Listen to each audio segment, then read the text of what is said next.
Bonsoir et bienvenue à vous, téléspectateurs de KTO. Merci de nous rejoindre pour ce Mardi des Bernardins, une émission enregistrée comme toujours en public dans le grand amphithéâtre du Collège des Bernardins. Alors, troisième et dernier volet ce soir du cycle intitulé « Les religions, l'homme et la femme ». Nos 4 invités débattront aujourd'hui autour de la dimension religieuse du mariage et de la famille. Et ces invités, eh bien, je vous les présente tout de suite. Père Georges Collomb, bonsoir. Bonsoir. Vous êtes le supérieur général des missions étrangères de Paris depuis 2010. Ordonné prêtre en 1987, vous avez été envoyé dans le monde chinois. Après avoir appris le mandarin à Taïwan, vous avez enseigné le français et la civilisation française en République populaire de Chine. Vous vous êtes déplacé à de nombreuses reprises dans tout le monde, sur tout le continent asiatique. Rappelé à Paris en 1998, vous avez été chargé des vocations, des séminaristes et du volontariat au sein des missions étrangères. Je précise que 250 missionnaires vivent actuellement en Extrême-Orient et dans l'océan Indien. Il est également important de savoir que chaque année, le service volontariat envoie 150 jeunes en mission dans cette région du monde. Et puis, si vous voulez vous renseigner sur les publications, les actions, je vous recommande d'aller sur le site internet des missions étrangères de Paris. Et puis, vous verrez également qu'un ouvrage collectif est sorti à l'occasion du 350e anniversaire des missions étrangères. À vos côtés, Madame Dounia Bouziard, bonsoir. Bonsoir. Dounia Bouziard, vous êtes anthropologue du fait religieux au cabinet Cultes et Culture Consulting. Ce cabinet, c'est vous qui l'avez créé. Vous êtes également experte pour l'Union européenne sur la lutte contre la discrimination. Je précise que vous avez siégé au Conseil français du culte musulman de 2003 à 2005. Vous étiez alors la 2e femme à y siéger, c'est bien exact. Alors, vous êtes l'auteur de plusieurs ouvrages. Vous avez ce soir amené celui-ci, Être musulman aujourd'hui, qui était sorti aux éditions de la Martinière Jeunesse et qui rejoint vraiment notre thématique de ce soir. Il y a également beaucoup plus récent, La République ou la burqa, les services publics face à l'islam manipulé, chez Albin Michel. Il est sorti beaucoup plus récemment, en quelle année? Il est sorti l'année dernière. C'est une recherche-action sur la façon dont les services publics gèrent certaines revendications. Enfin, laïcité, mode d'emploi, aux éditions Erol, cadre légal et solutions pratiques, 42 études de cas. Voilà, de la lecture en ce qui vous concerne. À vos côtés, Monsieur Xavier Lacroix. Bonsoir, monsieur. Bonsoir. Alors, vous êtes professeur de théologie morale à la faculté de théologie de Lyon, faculté dont vous avez été le doyen de 1997 à 2003. Vous êtes également expert pour les questions sur la famille auprès de la Conférence des évêques de France. Et depuis mars 2008, vous êtes également membre du comité consultatif national d'éthique pour les sciences de la vie et de la santé. Vous avez également écrit de nombreux ouvrages. Pour la préparation de cette émission ce soir, vous m'avez conseillé à juste titre de lire La traversée de l'impossible, le couple dans la durée. C'est une réédition chez Vie chrétienne édition, un ouvrage qui avait été publié une première fois en 2000. Vous avez également amené ce soir De chair et de parole, fonder la famille, paru chez Bayard. Et enfin, Passeur de vie, essai sur la paternité chez Bayard également. Enfin, Vincent Ocante, bonsoir. Bonsoir. Alors, le public du Collège des Bernardins vous connaît peut-être déjà. Vous êtes philosophe et directeur culturel du Collège des Bernardins. Avant de remplir ces fonctions, vous avez notamment été directeur du Centre culturel Saint-Louis de France à Rome et conseiller culturel à l'ambassade de France près le Saint-Siège. Vous avez publié notamment Benoît XVI et l'islam. C'était sorti en 2008, et aussi Le discernement selon Edith Stein, et c'était bien plus tôt, en 2003. Alors, Vincent Ocante, j'aimerais, pour commencer cette émission, que vous posiez en tant que philosophe ce qui est à l'origine finalement du débat de ce soir, les grands enjeux liés au thème de la soirée selon vous. Alors, ce débat d'abord fait suite à deux qui l'ont précédé. Un premier qui a traité de la sexualité, donc, et un deuxième qui a traité du sacerdoce et du célibat. La question du rapport entre l'homme, la femme et les religions ne pouvait pas ne pas aborder la question de la famille. Alors avec la famille, il y a une première difficulté, c'est que la famille, c'est déjà presque une petite religion, puisque religion, l'origine, c'est religare, ceux qui relient, et les membres d'une famille sont effectivement liés les uns avec les autres, liés par des liens généalogiques. Il y a les parents, donc on parlera dans un premier temps sans doute du mariage. La famille, une fois constituée, les enfants ne peuvent plus changer de famille. Ça, c'est un point qui me semble extrêmement important. Qu'on le veuille ou non, on reste rattaché à sa famille. Il y a un lien généalogique. En ce qui concerne les religions, il y a une transmission religieuse qui se fait effectivement au travers de l'enseignement qui a lieu dans la famille, au travers de l'exemple. Et surtout, il y a une question qui est essentielle, c'est est-ce que tous les membres de la famille doivent avoir la même religion? S'ils n'ont pas la même religion, est-ce que ce sera plutôt la religion du père ou la religion de la mère?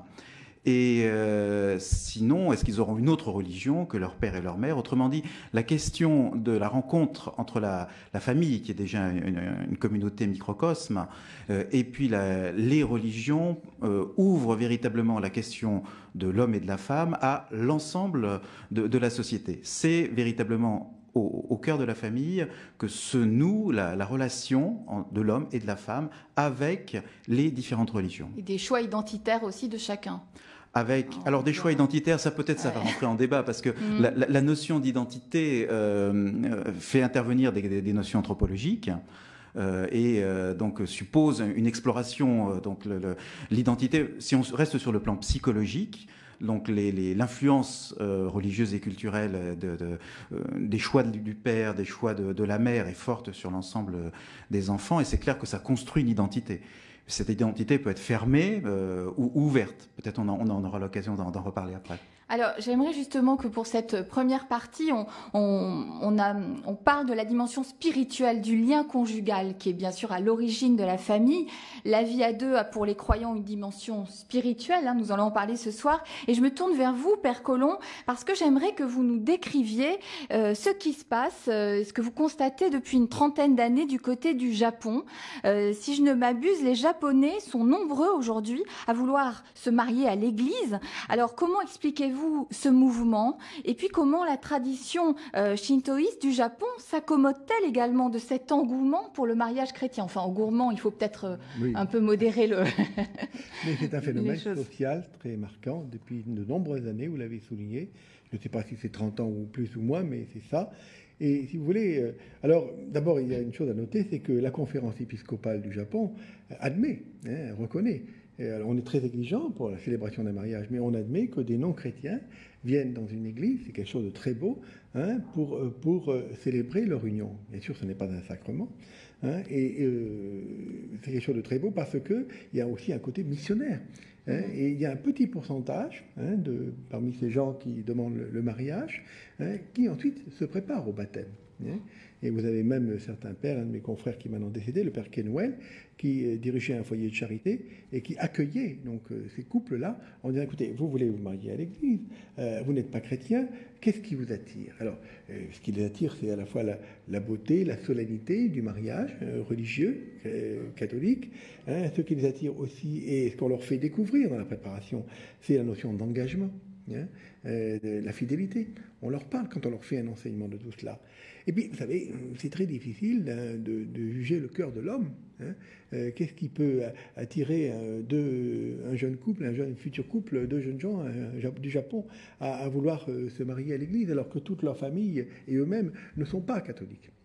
Alors, bien sûr, après cela, il y a eu un développement commercial, puisque de nombreux établissements, de nombreux hôtels, y compris des hôtels de luxe, j'en ai vu, moi-même, je suis allé voir ça à Tokyo, j'ai visité ça, une salle conçue pour les mariages, avec à côté une chapelle assez belle d'ailleurs.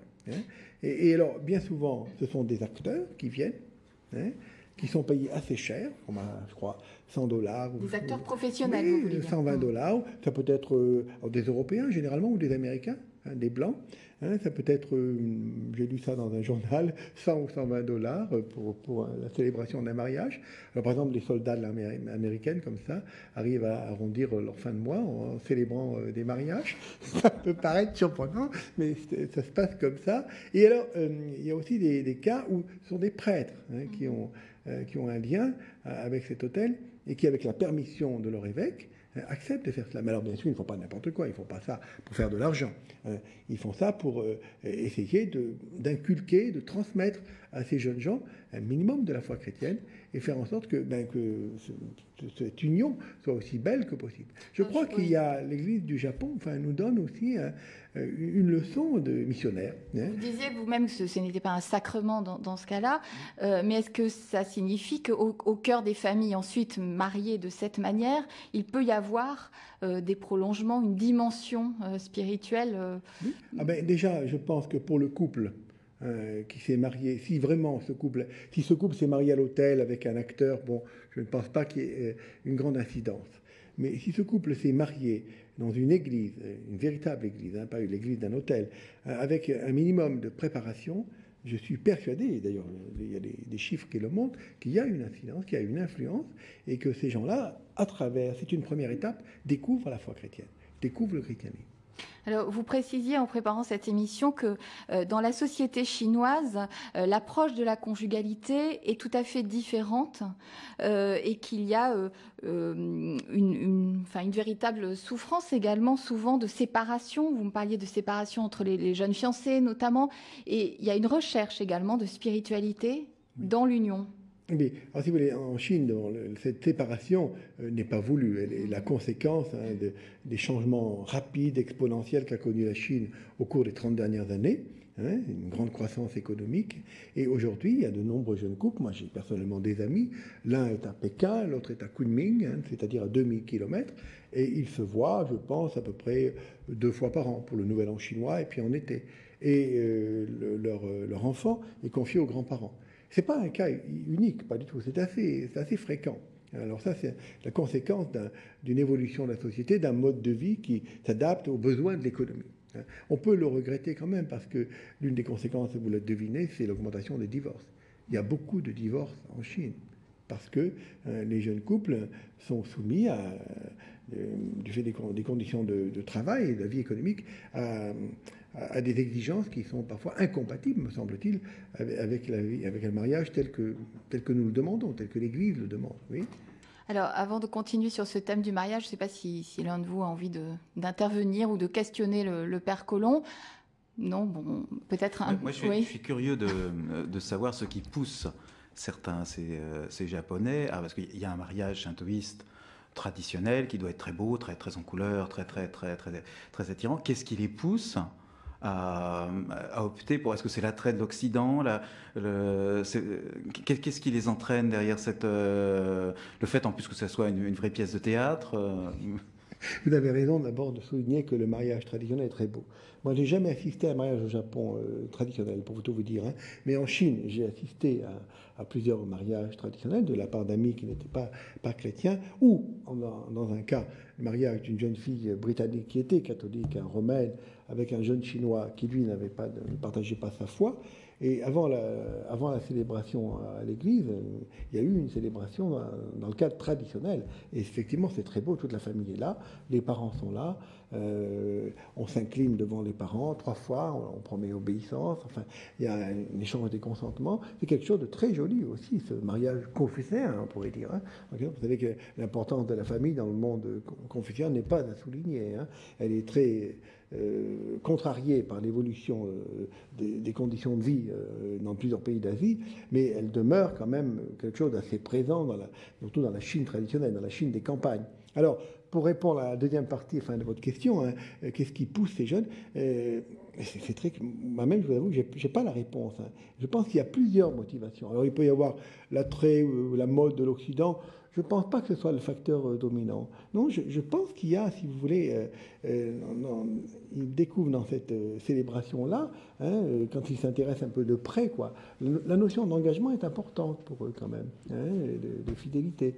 Et si, pour ceux qui ne font pas ça dans un hôtel, mais qui ont le souci de contacter un prêtre, une église, alors ils découvrent autre chose quand même. Il y a toute une transmission de la foi ou de l'enseignement de l'église, au moins sur le mariage, vous voyez. Et puis, il y a aussi ce mystère, ce secret de l'attrait, de la beauté d'une liturgie, vous voyez. Hein. Alors, ils veulent un orgue, évidemment, et bon, ça touche leur cœur. Je vais me tourner vers vous, Xavier Lacroix, avant de laisser la parole à Madame Bouzard. Dans le christianisme, le mariage est tout de même bien un sacrement. En tout cas, pour les catholiques, c'est un sacrement. C'est la foi qui est au cœur du lien conjugal. Vous l'avez écrit d'ailleurs hein, dans un article que vous m'avez communiqué.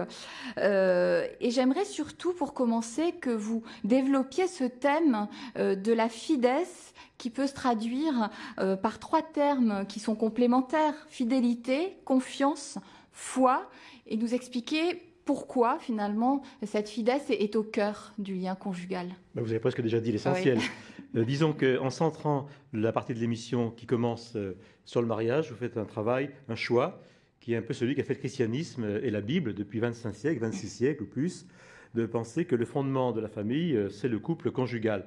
Depuis la Genèse, les prophètes, le travail spirituel sur le couple est très développé dans notre tradition. Et donc, effectivement, nous pensons que le fondement du couple n'est pas seulement sociologique, n'est pas seulement la loi du groupe ou l'institution, mais qu'il est spirituel. C'est important à rappeler en un temps où beaucoup de gens ne voient le couple que du point de vue psychologique. Dans 9 discours sur 10, les seules ressources du couple, c'est la psychologie. 9 bouquins sur le couple sur 10 sont des bouquins de psycho, vous voyez, dans les librairies, etc. Or, nous pensons que les ressources ultimes du couple sont spirituelles, effectivement. Ce sont ce qu'on appelle des vertus, des ressources de la volonté. Parfois, je cite comme exemple la patience. Sans la patience, un couple ne tient pas. Sans l'espérance non plus. Sans l'humilité. Et donc, justement, c'est là que j'en viens à la fameuse fides dont vous parlez dans mes ouvrages. Donc, je m'interroge à ce qui fait le ressort profond du couple. Et je me rends compte donc, que ce ne sont pas seulement les ressources psychologiques, naturelles, etc. Et je dis qu'au fond, donc, ce qui fait tenir, durer un couple, pourquoi vieillir ensemble, c'est le titre d'un de mes chapitres, c'est la fides. Je trouve qu'il n'y a pas de mot meilleur, bien que ce soit un mot latin, qui vient de saint Augustin, parce que c'est lui qui, au IVe siècle déjà, a mis en évidence ce mot. Alors rassurez-vous, donc on peut le traduire, mais vous l'avez dit vous-même d'ailleurs. Donc les 3 traductions de ce mot sont intéressantes parce que le rapprochement de ces 3 termes est en lui-même déjà parlant, puisque la fides, c'est d'abord la fidélité. Et la fidélité au sens premier, c'est-à-dire la loyauté à la parole donnée. Il y a un sens de la parole donnée dans le couple durable. Oui ou non, avons-nous donné notre parole, dans un rituel par exemple, ce que vous évoquiez tout à l'heure, Père, et est-ce que nous pensons que donner sa parole est important? Je cite souvent une théologienne protestante, France Quéré, que j'ai bien connue, et qui écrivait « Si nous tenons parole, la parole nous tiendra ». Et dans la vie, finalement, nous tenons beaucoup à coup de parole tenue, j'allais dire. Donc il y a la loyauté à la parole donnée, c'est le premier sens. Le deuxième sens, c'est la confiance en l'autre, la confiance en soi, la confiance dans le lien, extrêmement important. Il n'y a pas de lien conjugal qui tienne sans une confiance de fond. Et le contraire de la confiance, c'est la peur, contradictoire sur la peur. Et le troisième sens, justement, dont vous l'avez dit vous-même, c'est le mot foi. Le mot foi qui est une confiance radicale, on peut dire, qui est une remise de soi, qui est l'accueil d'un don. Et au fond, finalement, si on traverse les épreuves, si on dure 30 ans, 40 ans, 50 ans, eh bien, c'est parce qu'il y a la foi en une source du don qui est permanente. Le christianisme est la seule religion, à ma connaissance, mais ça fait longtemps que je travaille ces questions-là quand même, je crois, la seule religion qui affirme l'indissolubilité du mariage. Et si on croit que le mariage peut être indissoluble, c'est parce qu'on croit que la source première, c'est le Créateur. Voilà. Alors, Dounia Bouzard, dans l'islam, vous m'arrêtez si je me trompe, le mariage est un contrat dans le droit musulman et aussi une institution, c'est ce que j'ai lu. Alors, ce n'est pas un sacrement, mais pourtant, des valeurs morales s'y rattachent et puis des accords mutuels s'y échangent également. Oui, ça bien sûr. En islam, on dit que quand on se marie, on a fait la moitié du chemin vers Dieu. Donc, ça veut dire ce que ça veut dire. C'est quand même une importance énorme. C'est-à-dire que une institution, dans le sens où l'islam institue la construction de la société à partir de la cellule familiale, donc forcément à partir du mariage. Mais c'est vrai que le mariage est un contrat entre deux personnes consentantes et qu'à un moment donné, l'un des deux conjoints, je dis bien l'un des deux conjoints, pourrait théoriquement mettre fin à ce contrat pour des raisons tout de même qui ressemblent aux engagements qui viennent d'être énumérés, c'est-à-dire parce que le mari n'aurait pas subvenu aux besoins de la femme et des enfants, parce qu'il y aurait une faute grave de trahison, donc il y aurait violation sur une des valeurs qui ont été énumérées. C'est pas, on dit aussi que Dieu déteste plus que tout le divorce. Le divorce est ce que déteste le plus Dieu. Bon, donc voilà, le mariage effectivement est un contrat, mais on n'y met pas normalement fin en claquant des doigts, et on ne s'engage pas non plus par simple désir. Hein. Alors j'aimerais qu'on s'oriente tout de suite vers le thème de la transmission de la religion en famille, ce thème de l'éducation donc qui rejoint vraiment chacune des religions que vous connaissez. Donia Bouzar, vous décrivez un phénomène particulièrement fort chez les jeunes filles musulmanes actuellement et certainement depuis de nombreuses années. Elles sont en train, dites-vous, de se réapproprier des textes religieux. Pourquoi et quels sont les enjeux identitaires de cette réappropriation et comment ça fait bouger les marques des uns et des autres au sein même de la cellule familiale? Oui, c'est une question fondamentale dans ce qui se passe dans le monde, dans la question de l'islam d'aujourd'hui.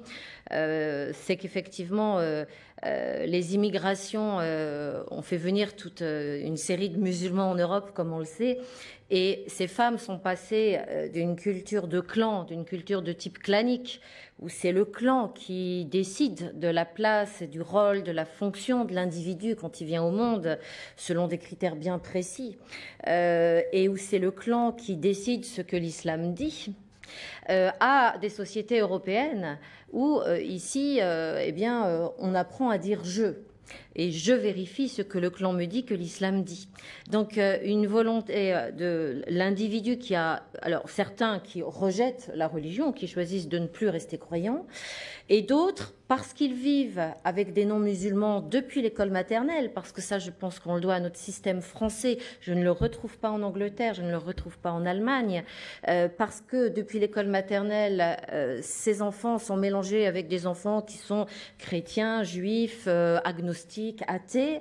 Il y a finalement cette sorte de transpiration humaine commune qui se fait et qui va provoquer un déplacement du sens et une remise en question des interprétations orthodoxes traditionnelles. C'est-à-dire que quand je fais mes devoirs avec Elisabeth depuis que j'ai l'âge de 4 ans, je ne peux plus appeler Elisabeth une mécréante. C'est quelque chose qui, dans la cassette que je peux entendre, ne passe plus, et je vais essayer de voir mon texte, mon Coran, et de le relire moi. Qu'est-ce que moi je comprends? Bon, c'est un phénomène qui a l'air de rien, mais qui est absolument fondamental, parce que c'est vrai qu'en islam, on dit que seul le Coran et la Sunna, c'est-à-dire la façon dont le prophète a compris le Coran, sont sacrés. Mais en vérité, on a quand même sacralisé les interprétations de ce Coran et de cette Sunna.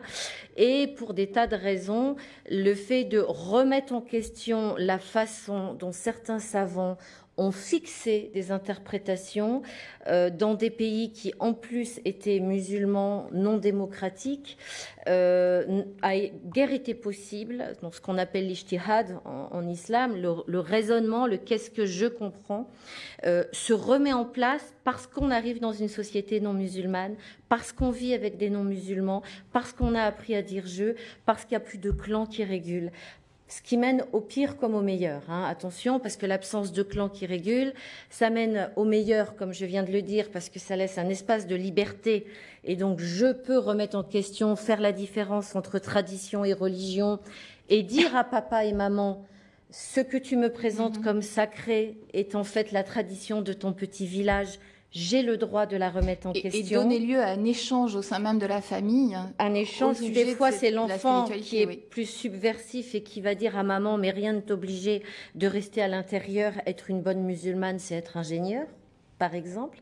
Ou bien où est-ce que tu as vu qu'il fallait que j'épouse mon cousin au fond, bon. On reparlera du mariage, mais ça mène aussi au pire, disons-le pour être honnête dans la démonstration, puisque l'absence de clan, la sécularisation va aussi permettre à des groupuscules de faire autorité, notamment par Internet, et de profiter de l'absence de transmission des parents pour finalement un petit peu endoctriner les jeunes dans des choses qui sont très sectaires. Oui. Vincent Aucant, je ne sais pas si vous voulez intervenir. Je vous voyais noter des éléments. Oui, moi, je suis frappé par l'indication qui vient d'être donnée sur la rupture de la transmission, en fait.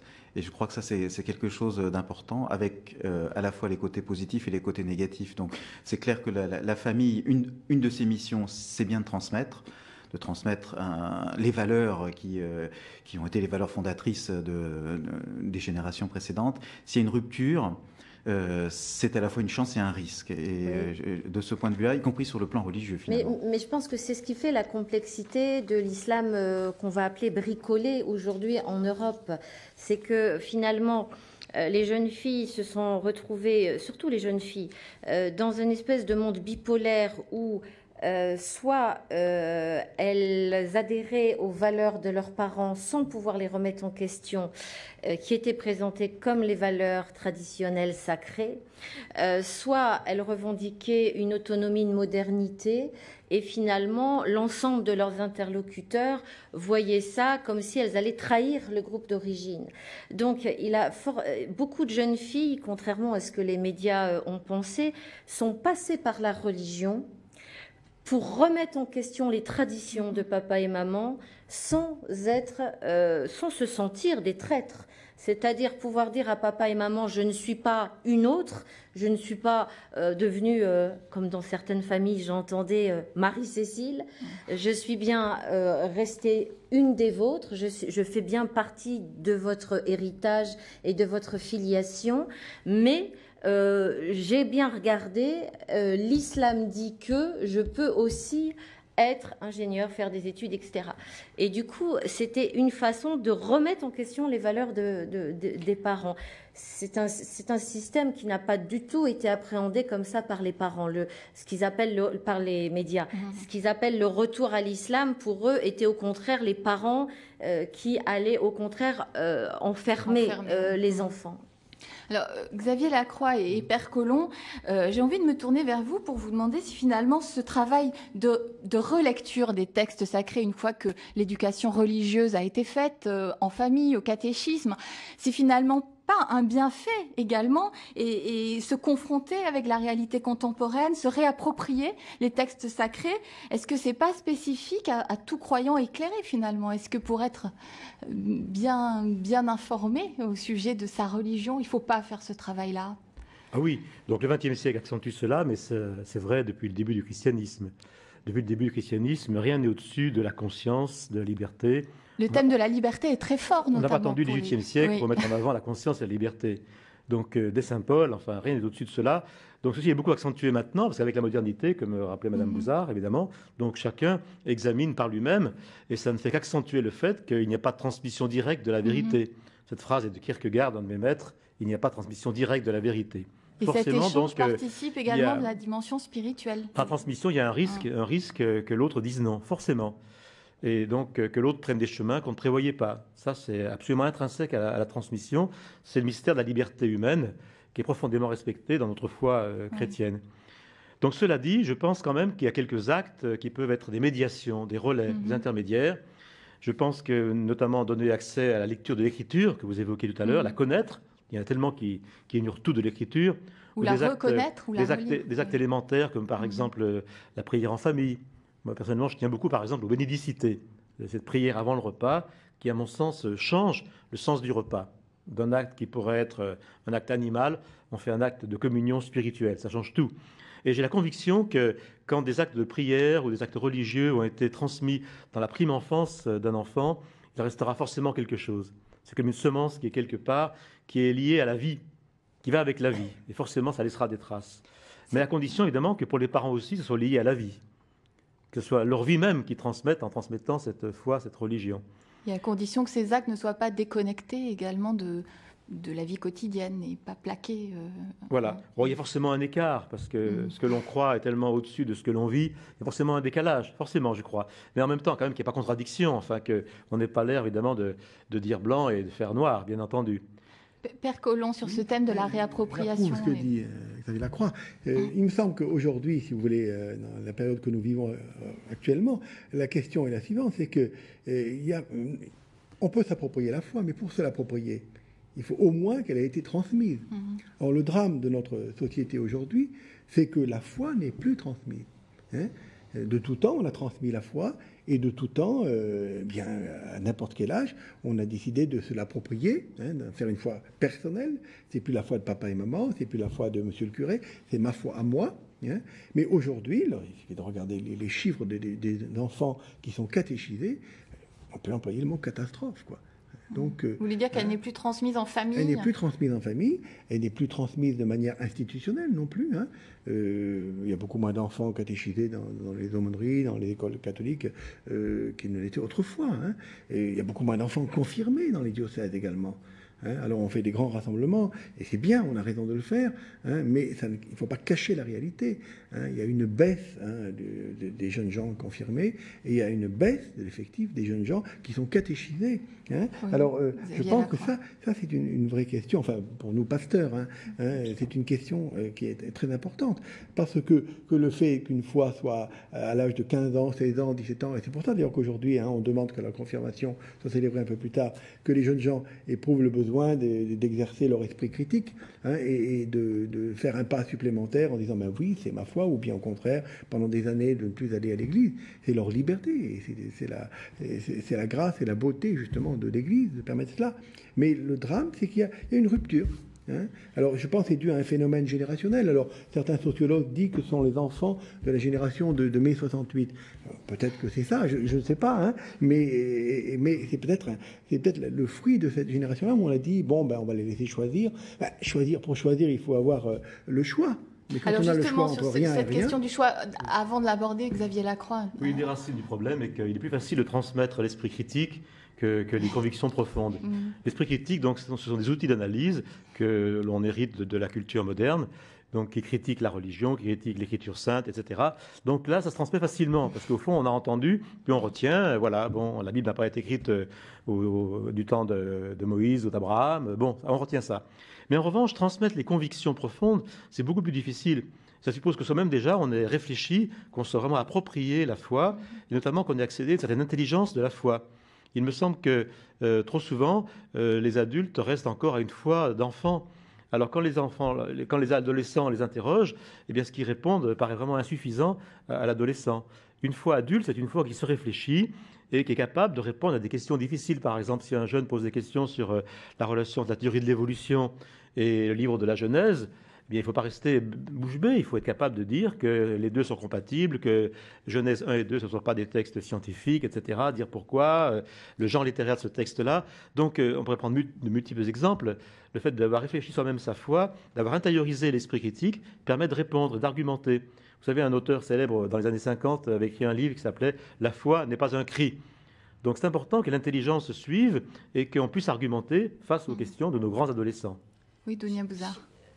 Je suis un petit peu gênée. Je ne sais pas comment je vais... Enfin, je suis obligée de faire un témoignage là, et en même temps, peut-être je suis un peu hors sujet, mais suite à ce qui vient d'être dit, je suis obligée de témoigner. Vous avez dit la prière avant le repas rend ce qui pourrait être animal comme au contraire quelque chose qui relève du partage de la foi. Et... le fait qu'il y ait moins d'enfants dans les catéchismes et qu'effectivement il y ait moins de gens dans les églises a une interaction avec ce qui se passe pour l'islam en France aussi. Je voudrais juste vous donner un exemple, parce qu'on ne voit pas les choses comme ça, et là je ne peux pas ne pas le dire, même si on est un peu hors sujet. la question de la viande halal pour les musulmans. Ils ont mangé, dans le Coran, il est écrit on peut manger la viande des gens du livre, c'est-à-dire donc des juifs et des chrétiens. Et pendant des années, comme tout le monde le sait, les parents ont mangé la viande qui était en France et des chrétiens sans que ça pose le moins de problèmes. Et puis récemment, certains prédicateurs ont dit ce n'est absolument plus possible de manger la viande en France achetée dans les magasins parce que les chrétiens sont de moins en moins dans la foi, sont de moins en moins chrétiens. Et dans les abattoirs industriels, c'est plus possible qu'ils disent à Dieu qu'on va abattre la bête, non pas pour l'abattre, non pas pour la tuer, mais bien pour la manger par besoin. Parce que le symbole de la question du halal, au-delà de l'histoire du sang, c'est bien de signifier à Dieu qu'on va tuer un être vivant sous témoignage parce qu'on en a besoin. Bon. Et qu'on ne peut pas faire autrement. Et c'est effectivement pour les musulmans ce qui transforme l'acte de manger en spiritualité et non pas en acte animal. Et vous voyez un petit peu le paradoxe dans lequel finalement on se retrouve. D'abord, c'est très mal perçu, cette question de viande halal, c'est très mal vécu par la société française. On cherche, moi dans mon livre, je cherche à mettre du poisson, des œufs, pour pas introduire la viande halal, pour pas faire violence aux gens. Donc ça montre que ça fait violence. Et en même temps, c'est lié au fait que finalement, les musulmans se plaignent en se disant quel dommage de cette perte de foi chrétienne qui nous permettent pas de faire lien sur les mêmes arguments que vous avez exprimés. C'est pour ça qu'avec tous ces témoignages à gauche et à droite, j'avais besoin de témoigner de ce paradoxe. Je ne sais pas ce qu'on peut en faire, mais j'avais besoin d'en témoigner. Si quelqu'un veut réagir avant de passer au prochain thème. Non, mais on est déjà dans le thème, on est déjà dans la famille, de toute façon, puisque la question de la consommation des aliments, ça se transmet. Je veux dire, pareil que les recettes. Le premier contact avec les traditions alimentaires, il se fait dans l'enceinte familiale. Dans le partage de cette nourriture. Les parents apprennent les recettes aux enfants. Les enfants apprennent à choisir les poissons ou... Quel que soit le degré de la foi, il y a une transmission. Oui, tout à fait. Tout à fait. On le voit bien. C'est tout à fait. C'est absolument indépendant du niveau spirituel. Où on est vraiment dans Et on voit que quelque chose passe à travers le quotidien. Alors là, peut-être, on est sur un point qu'on pourrait explorer, c'est que la famille, finalement, elle se vit au quotidien. Et peut-être qu'on a trop vécu en Occident la religion pour quelque chose d'extraordinaire, d'extra-quotidien. D'abord, c'était le dimanche, et puis finalement, après, c'était quelques fêtes dans l'année. Et peut-être qu'on est sur cette question, ce virage de la sécularisation. Qui pose en tout cas une certaine difficulté, pas seulement pour l'enseignement religieux, il me semble, mais aussi pour l'équilibre de la société. Alors, il reste Oui, Xavier Lacroix, avant de... Il y a un paradoxe dans ce que j'ai dit et dans ce que nous disons maintenant.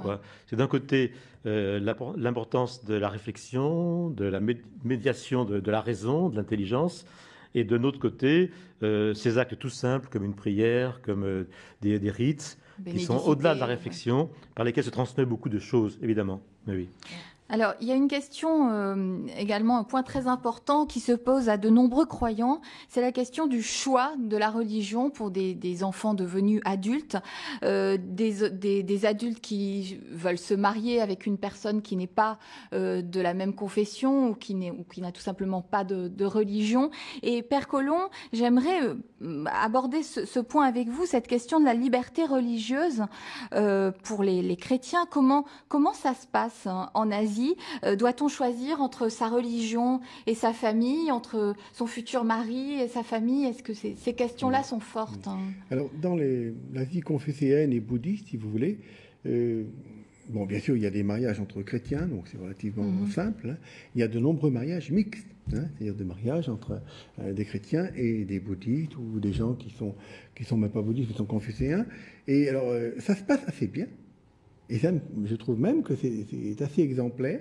On voit des couples où le mari, par exemple, va être chrétien et l'épouse ne le sera pas. Alors, ils s'arrangent entre eux pour les enfants. Ça a pourtant des conséquences sur l'éducation des enfants. Il y a des conséquences sur l'éducation des enfants. Et moi, j'ai rencontré plusieurs familles comme ça, où les deux n'étaient pas chrétiens et où ça se passait très bien. Alors, dans les pays d'islam, je connais moins, parce que nous ne sommes pas présents dans tous les pays, mais enfin, en Indonésie et en Malaisie, l'Indonésie étant le plus grand pays musulman quand même, hein, du monde, c'est un peu différent quand même. Hein. Je pense là que quand aussi bien un jeune homme étranger, généralement c'est un étranger, ou une jeune fille se marie avec un citoyen indonésien, il doit se convertir à l'islam. J'ai eu plusieurs exemples, ça s'est passé comme ça. Hein. Alors, est-ce que c'est une conversion qui est vraiment une conversion du cœur? J'en suis pas certain. Hein. Mais c'est quand même pour un chrétien, c'est quand même grave d'aller jusque-là. Hein. Et par contre, dans la tradition chez les bouddhistes ou en Chine, dans le monde chrétien, il n'y a pas du tout ces exigences-là. Hein. Donc là, on est dans un régime de liberté, hein, de liberté de conscience, et donc ça se passe assez bien. Et pour c'est très curieux parce que même les Asiatiques, vous savez, sont je trouve, assez ouverts. Hein, lorsqu'on est à Singapour, où il n'y a que 6% de catholiques, hein, et si vous allez rencontrer des étudiants à la faculté de droit, à la faculté de médecine, vous verrez le nombre impressionnant de jeunes qui lisent la Bible. C'est de l'ordre de 40%. Hein. C'est quand même très important. Oui. C'est révélateur. Et en Chine, hein, vous ne pouvez pas parler pendant plusieurs heures avec un jeune chinois. Alors, si vous parlez chinois, il vous posera des questions en chinois. Sinon, il le fera généralement en anglais, parfois en français, mais c'est plus rare. Et il vous demandera automatiquement, si vous venez d'Europe ou des États-Unis, si vous êtes chrétien. Et il demandera pour un missionnaire, c'est une question bénie, évidemment. Hein. mais c'est quelque chose. Mais ça montre, si vous voulez, que la foi chrétienne, que le christianisme n'est pas ringard. C'est pas ringard en Asie. C'est pas ringard en Asie. Non, parce que, si vous voulez, je pense, hein, c'est l'analyse que je fais, mais je peux me tromper, je pense que c'est mis en parallèle avec les droits de l'homme, avec la démocratie, hein, et la croissance économique. Hein. Il y a beaucoup de choses comme ça, et il y a une grande curiosité, il y a un grand appétit de connaissances. Hein. Un groupe qu'on appelle en Chine les chrétiens culturels.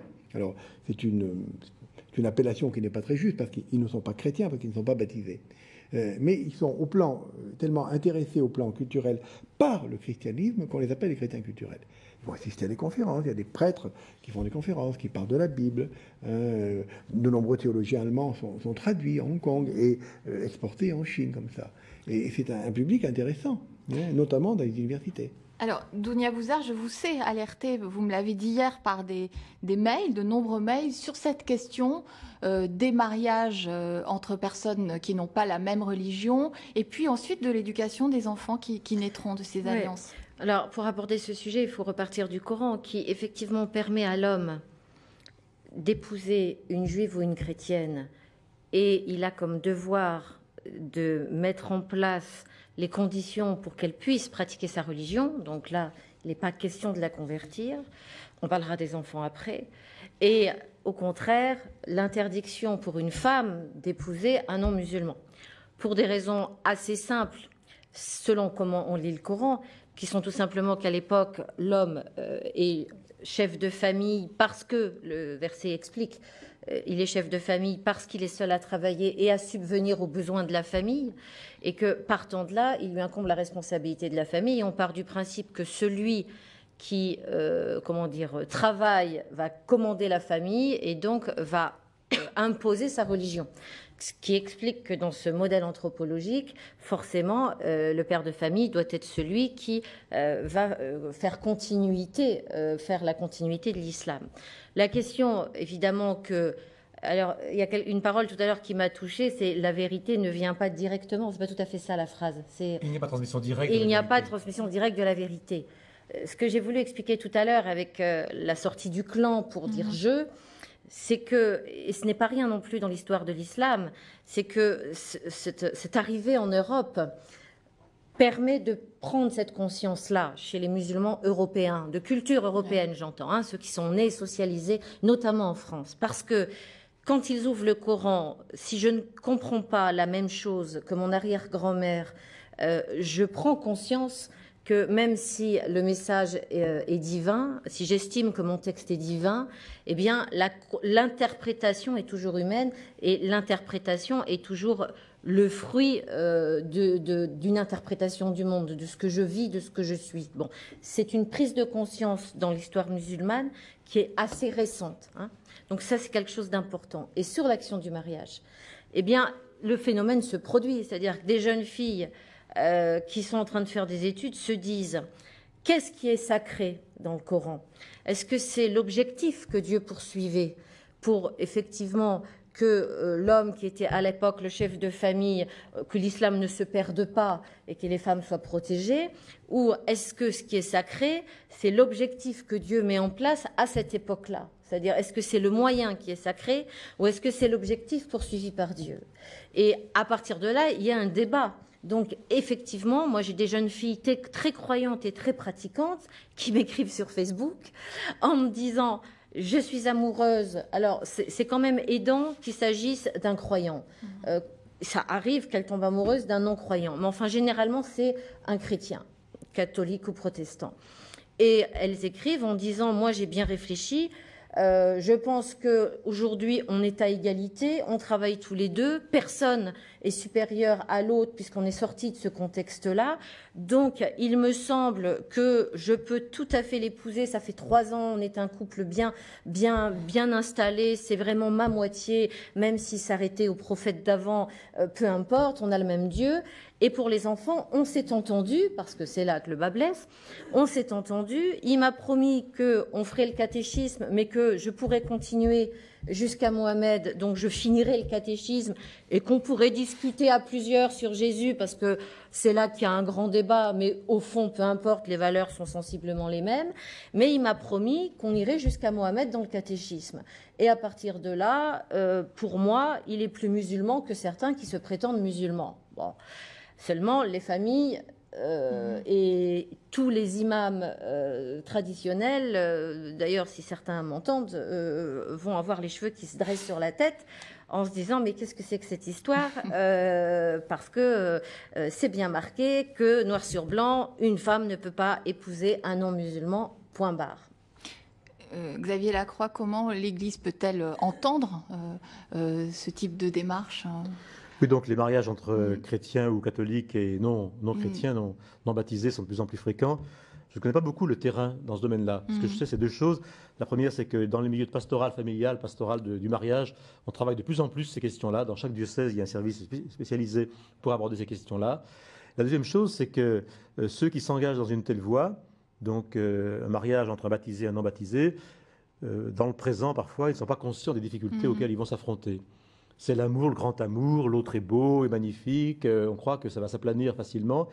Et je pense qu'il serait sage de les mettre en garde, enfin positivement bien sûr, mais de leur dire que ça ne va pas être facile. Enfin au moins de les aider à chercher les moyens de le faire. Parce que forcément, tôt ou tard, naîtront des contradictions.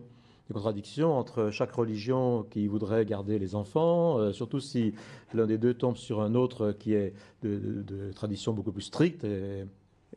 Donc, il y aura des difficultés pour l'éducation des enfants, pour la pratique religieuse des deux, pour la liberté, pour le modèle de famille dans lequel ils vont entrer, sans parler même de la célébration du mariage, bien sûr, déjà une première difficulté.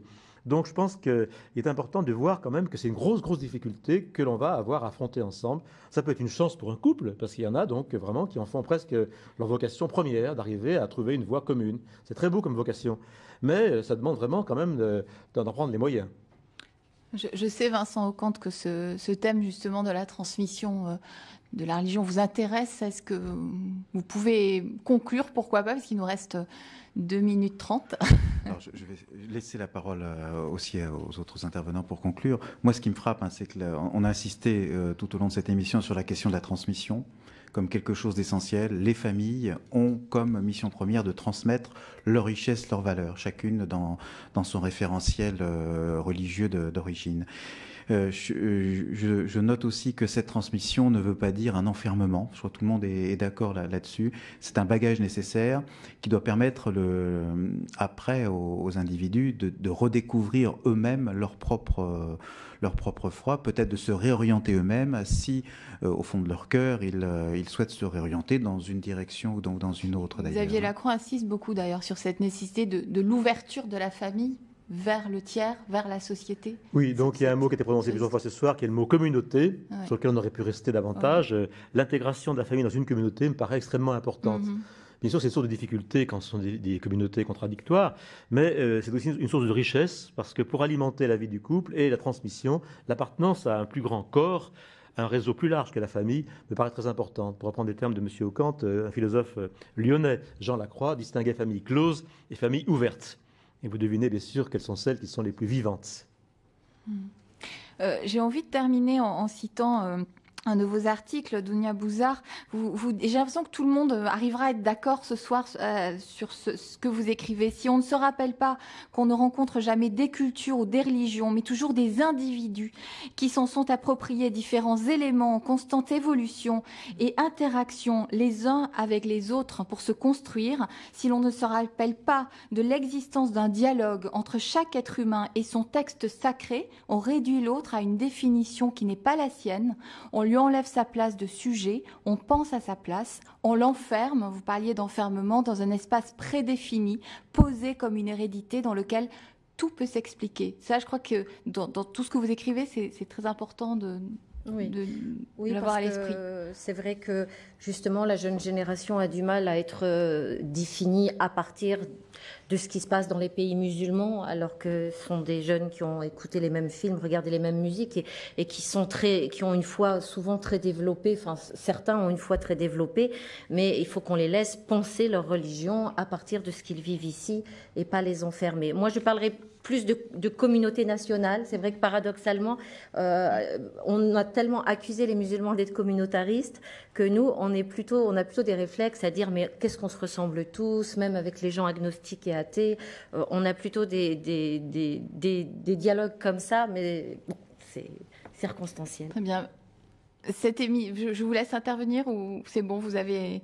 Je pense que oui, la notion de communauté nationale est importante, hein. Mais je pense aussi que pour dialoguer les uns avec les autres, on peut pas prendre comme ça à droite et à gauche. Il faut être enraciné. Hein. Un chrétien peut dialoguer avec un musulman, il peut dialoguer avec un bouddhiste, hein, et c'est très important. Mais le dialogue, c'est pas une négociation. Passe-moi la rhubarbe, je te passe le séné. C'est pas comme ça que ça marche. Hein. Je pense qu'il faut avoir une identité qui repose sur une foi, et c'est cette foi qui est très respectueuse de la foi de l'autre, qui permet le dialogue, qui permet la communauté.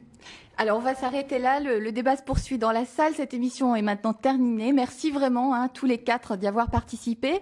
La semaine prochaine, ce sera au tour de Christian de Cacré de vous présenter un mardi intitulé « Que transmettent les nouvelles familles ?» Pour ma part, je vous donne rendez-vous en septembre pour une nouvelle saison des Mardis des Bernardins. Bonne soirée sur KTO et très bel été à vous. Bonsoir.